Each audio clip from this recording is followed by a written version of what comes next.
Good morning. I'm Harley Schlanger from the LaRouche Organization with your daily video update for May 22nd, 2023. Perhaps given the pro-war snarling that took place at the G7, among G7 leaders at their just concluded summit, it's no coincidence that it took place in Hiroshima, a city destroyed by a U.S. nuclear bomb on August 6, 1945. The detonation of this bomb killed approximately 140,000 people, and it was unnecessary as Japan was already in the process of negotiating a surrender. President Truman was convinced by some of his warhawk advisors to use the bomb as a warning to the Soviet Union against trying to expand its influence in Asia. Meanwhile, Dirty Birdie Russell, who Lyndon LaRouche has described as the most evil man of the 20th century, which is saying a lot, Russell advocated nuclear strikes against the Soviet Union before they deployed nuclear weapons, sort of a preventive war doctrine of enormous destructive capability. So we're at a point now where the threat of war expanding was the subject of the G7 meeting. And it included a commitment to a permanent war against Russia, that is, until Ukraine has victory, which is probably never going to happen, but also escalation against China. So it's more urgent than ever that you join our mobilization to take power out of the hands of the warhawks who are committed to sustaining this unipolar order. Now, in order to set the stage for this mobilization, I'm going to read to you from Helga Zepp-LaRouche's statement, her urgent appeal by citizens and institutions from all over the world to the next President of the United States. This is Helga's statement, which we are circulating for signatures and for mass distribution. Here's what she says in it. Today, we are faced with a strategic situation far more dangerous than that at the height of the Cuban Missile Crisis. Offensive NATO weapons systems are much closer to the border of Russia than Cuba was to the United States. The destructive power of the NATO weapons is even greater, the warning time before their launch shorter, and the trust between the leaders of the big nuclear powers is virtually non-existent compared to that between Kennedy and Khrushchev, unquote. Now, she wrote this to make people aware of the 60th anniversary of John F. Kennedy's address at American University on June 10, 1963, in which Kennedy explained the background to why he was pursuing arms control negotiations with Russia. And of course, this came just months after the near nuclear confrontation over the Cuban Missile Crisis. Kennedy called for, in that speech, a genuine peace, quote, not the peace of the grave or the security of the slave, not merely peace for Americans, but peace for all men and women, not merely peace in our time, but peace for all time. Now, in commenting on this speech, Helga Zepp-LaRouche said, quote, the world needs an American president who can see the best tradition in every nation, including Russia and China, as the basis for mutual trust and the basis for peace, unquote. And she concludes the statement by saying that we, the undersigned, want America to again be the America expressed in that beautiful speech of John F. Kennedy.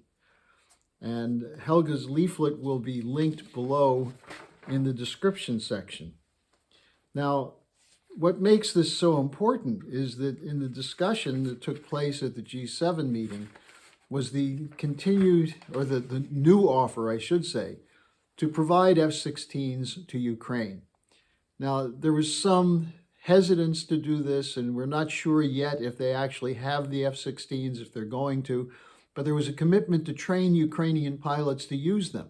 Why would you train them if you're not going to give them the planes? Now, Jake Sullivan, the National Security Advisor, made a statement which take it for what it is. He said, Ukraine is not authorized to use F-16s for an attack on Russian territory. Well, then why give them the F-16s that have the capability to do that? Why trust the Ukrainians? In the back of my mind is something I remember from years ago called the breakaway ally scenario, which was a proposal to allow Israel to use U.S. weapons against its neighbors on the basis of Israel acting on its own, not with U.S. support.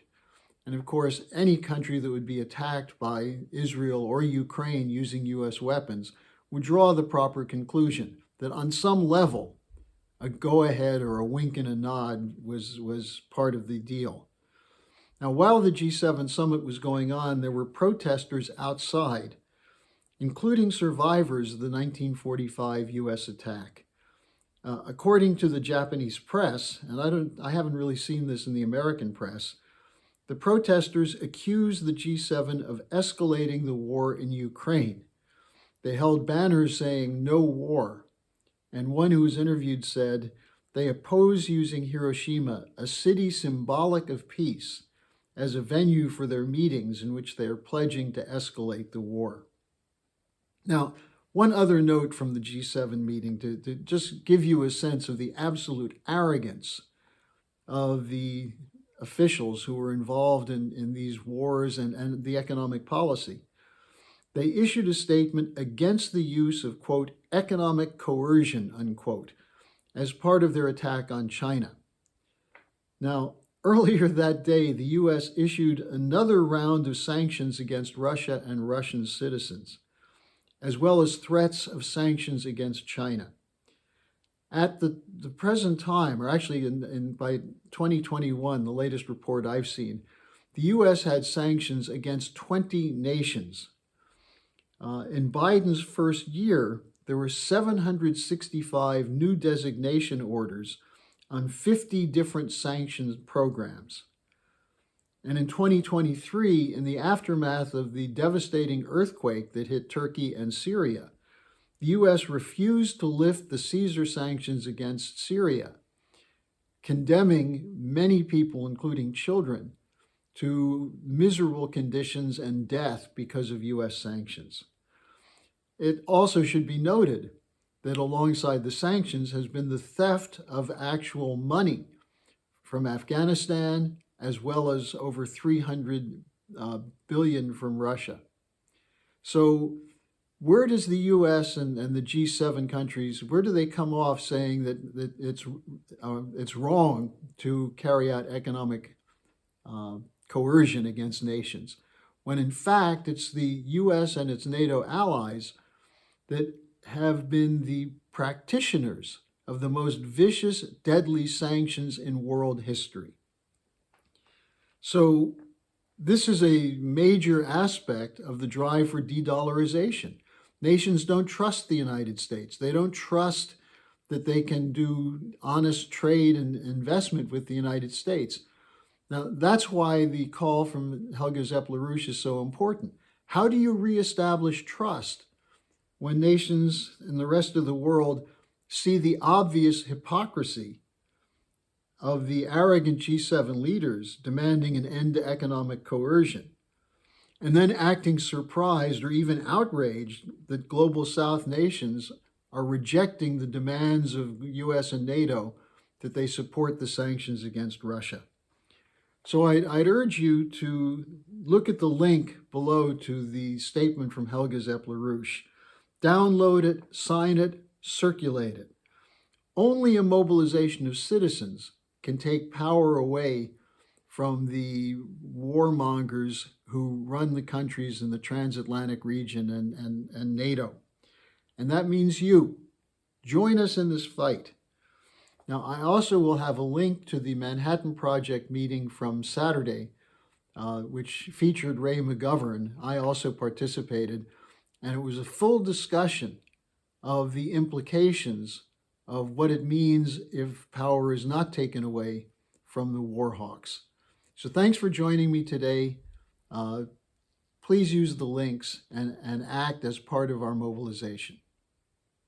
Hello, thanks for watching. Be sure to like, subscribe, and hit the notification bell so you don't miss any of our videos.